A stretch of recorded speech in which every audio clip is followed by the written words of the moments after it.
সাকিব আল হাসানকে কেন দেশে ফিরতে দেওয়া হলো না? প্রথমত আমি পুনর্বাসনের যে কথা বললেন যে প্রশাসনে আমি চেষ্টা করেছি সর্বোচ্চ, আমি যে মন্ত্রণালয়ে গেছি যাওয়ার আগেই যথেষ্ট ক্লিন করার চেষ্টা করেছি, কিন্তু বিগত সময়ে এমনভাবে আসলে স্পয়েল করা হয়েছে এবং এই স্ট্রাকচারের মধ্যে থেকে সেটাকে একদিনে করে ফেলা ইজ ভেরি টাফ প্রশাসনের মধ্যে।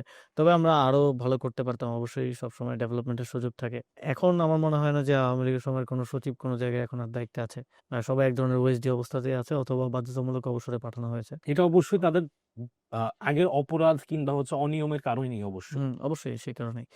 তবে পরের প্রশ্ন যেটা করলেন যে আ সাকিব আল হাসানকে কেন আসতে দেয়া হচ্ছে না? আসতে দেয়া হচ্ছে না নাকি আসছেন না সেটাও একটা প্রশ্ন মানে হতে পারে আরকি। কারণ আসতে না দেওয়ার জন্য আমাদের পক্ষ থেকে কোনো উদ্যোগ বা কোনো ব্যারিয়ার তো আমার মনে হয় না তৈরি করা হয়েছে।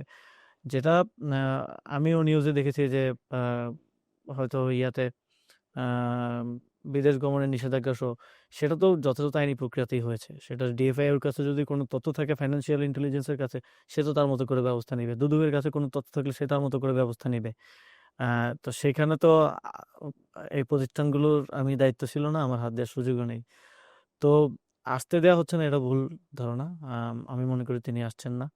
আ এবং বিসিবির সাথে সবসময় আমার এটাই কথা ছিল যে আ আ যদি বিসিবি নিয়ম অনুযায়ী মনে করে যে আ উনি পারফর্ম করতে পারবেন বা উনি করতে পারবেন, বিসিবি তাকে সিলেক্ট করতে পারে।